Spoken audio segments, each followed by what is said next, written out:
जय हिंद दोस्तों। आज के इस वीडियो में हम लोग सीखेंगे समांतर प्लेट संधारित्र की धारिता को कैसे निकाला जाता है। सबसे पहले आपको बता देता हूँ संधारित्र क्या होता है। संधारित्र एक ऐसा उपकरण होता है जिसकी सहायता से हम आवेश को संग्रहित करते हैं। आवेश को संग्रहित जो करता है उसे हम संधारित्र कहते हैं। धारिता का मतलब होता है कोई भी संधारित्र कितने आवेश को ग्रहण कर सकता है, यानी कितने ज़्यादा आवेश को वो अपने पास रोक सकता है, उसी को उसकी धारिता कहते हैं। आज के इस वीडियो में हम यही पता करेंगे कि समांतर प्लेट संधारित्र की धारिता का व्यंजक क्या होता है और इसकी धारिता को हम कैसे बढ़ा सकते हैं। बोर्ड एग्जाम का बहुत इंपॉर्टेंट क्वेश्चन है। अगर बात करते हैं ये कब कब पूछा गया है, तो मैं आपको बता दूं ये 2018 में भी पूछा गया था और 16 में भी पूछा गया था और 15 में और 13 में और 11 में, इतने वर्षों में ये पूछा गया है। आगे भी ये कई वर्षों में पूछा गया है। ये पुरानी बुक है, उसमें लगभग इतनी बार तो लिखा गया है। चलिए हम समझते हैं कि समांतर प्लेट संधारित्र की धारिता कैसे निकालेंगे। सबसे पहले देखिएगा हमने क्या किया, दो प्लेटें ले रखी है। एक प्लेट का नाम x रखा है, एक प्लेट का नाम y रखा है। ये धातु की दो प्लेट हैं। इन धातु की दो प्लेटों को हम इस तरीके से स्थापित करते हैं कि इसके नीचे मान लीजिए एक लकड़ी का टुकड़ा था, उस लकड़ी के टुकड़े के ऊपर हमने इसको स्थापित कर दिया है इस तरीके से। फिर हमने क्या किया, एक्स वाली प्लेट को हमने एक ऐसा सिस्टम दिया कि यहाँ से इसमें प्लस वाला चार्ज आता है। प्लस वाले चार्ज एक मशीन की वजह से समझ लीजिए हमने इसको जोड़ दिया। किससे जोड़ दिया, एक ऐसे मशीन से जोड़ दिया जिसमें से प्लस चार्ज निकल करके इसमें जाता है, यानी यहाँ से एक धन आवेश निकलता है, वो धन आवेश इसमें प्रवेश करता है और एक्स प्लेट पर जाता है। जब इसमें धन आवेश आ रहा है तो धन आवेश यहाँ पर इस प्लेट पर छा जाता है, यानी इसके भीतर की ओर पूरी जगहों पर ये धन आवेश हो जाता है इस तरीके से।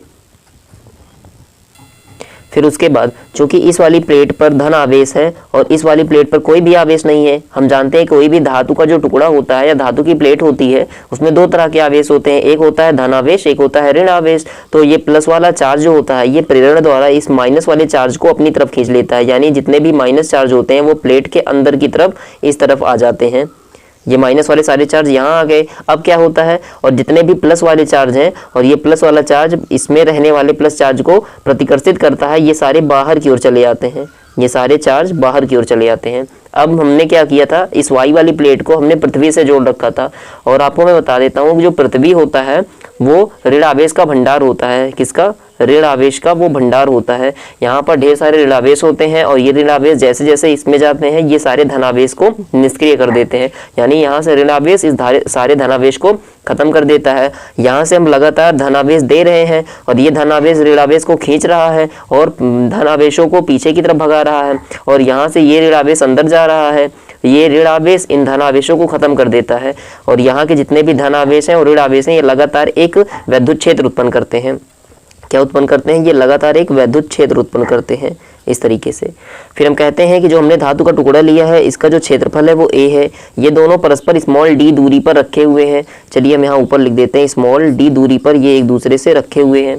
तो स्मॉल d दूरी पर रखे हैं, इनका क्षेत्रफल a है और प्लस और माइनस की वजह से इसमें चार्ज उत्पन्न हुआ है और इसमें एक वैद्युत क्षेत्र बनता है वो इस तरफ से, ये एक वैद्युत क्षेत्र यहाँ पर स्थापित हो गया है। अब हम इसका पृष्ठ आवेश घनत्व मानते हैं। चलिए यहाँ पर लिखते हैं इसका जो पृष्ठ आवेश घनत्व है, या फिर हम डायरेक्ट लिख देते हैं इसका जो पृष्ठ घनत्व है, पृष्ठ घनत्व है हम उसको सिग्मा से दिखाते हैं। और सिग्मा जो होता है ये आवेश बटे में क्षेत्रफल के बराबर होता है। और यहाँ पर आवेश क्यों है और क्षेत्रफल हमने a मान रखा है, यानी सिग्मा बराबर q बटे a हो गया। हमें क्या निकालना है, हमें धारिता निकालनी है, यानी कि c को निकालना है। चूंकि दोनों प्लेटों के बीच में एक वैद्युत क्षेत्र स्थापित हुआ है, उस वैद्युत क्षेत्र का मान हम लिखते हैं। तो वैद्युत क्षेत्र E बराबर क्या होता है, E बराबर होता है, देखिए ये समांतर प्लेट संधारित्र है, यहाँ पर दोनों के बीच में वैद्युत क्षेत्र स्थापित हुआ है, इसलिए यहाँ पर वैद्युत क्षेत्र को हम सिग्मा बटे में K एप्सिलॉन नॉट लिखते हैं। गॉस की प्रमेय में उनके कुछ अनुप्रयोग हम लोगों ने पढ़े थे, वहाँ से ये हमने लिखा है कि E बराबर सिग्मा बटे एप्सिलॉन नॉट। कब, जब दो प्लेटें रखी होती हैं, दोनों समांतर होती हैं और दोनों पर विपरीत आवेश होता है और उनमें एक वैद्युत क्षेत्र उत्पन्न होता है, तो वहाँ पर तीव्रता E बराबर होती है सिग्मा बटे में K एप्सिलॉन नॉट।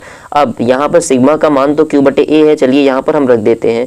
तो यहाँ पर E बराबर हो जाएगा, जहाँ सिग्मा है वहाँ Q बटे A रखते हैं, तो Q बटे में A रखेंगे तो K एप्सिलॉन नॉट A हो जाएगा। इसको हम समीकरण नंबर 1 मान लेते हैं। अब दूसरी बात, चूंकि जो हमने यहाँ पर संधारित्र लगाया है इसमें प्लस और माइनस की वजह से वैद्युत क्षेत्र उत्पन्न हुआ है और यहाँ पर वैद्युत क्षेत्र की वजह से एक विभवांतर भी आता है। इस विभवांतर को हम लोग क्या कहते हैं, देखिएगा ये जो विभवांतर V होता है ये बराबर होता है ई इंटू में डी के, ई इंटू में उनके बीच की दूरी डी के, क्योंकि यहाँ से जो तीव्रता होती है वो तीव्रता होती है विभवांतर के लिए ई बराबर वी बटे में उनके बीच की दूरी डी। यहाँ पर वी बराबर ई डी हो गया। अब समीकरण 1 से ई का मान समीकरण 2 में रखने पर, ठीक ना, यहाँ से हम कहेंगे कि समीकरण 1 से ई का मान रखने पर, चलिए अब रखते हैं यहाँ पर, तो हमारा हो जाएगा v बराबर ई की जगह जब मान रखेंगे q बटे में k एप्सिलॉन नॉट a और इनटू में यहाँ पर हो जाएगा d, तो यहाँ पर v बराबर हो गया q d बटे में k एप्सिलॉन नॉट इनटू में a। लेकिन हमको तो धारिता c निकालनी है। चलिए यहाँ पर लिखते हैं धारिता, और धारिता का फार्मूला होता है c बराबर होता है विभवांतर बटे में, विभवांतर इसमें नीचे रहता है, इसको हम क्यों कर देते हैं, तो ये क्यों बटे में v होता है। तो धारिता का फार्मूला होता है क्यों बटे में v। अब यहाँ से हम क्या करते हैं कि क्यों को तो वैसे रहने देते हैं और v का मान जो है इसको समीकरण नंबर 3 मान लेते हैं। तो समीकरण 3 से v का मान यहाँ पर रखते हैं, तो ये हो जाएगा क्यों डी अपान में k एप्सिलॉन नॉट a।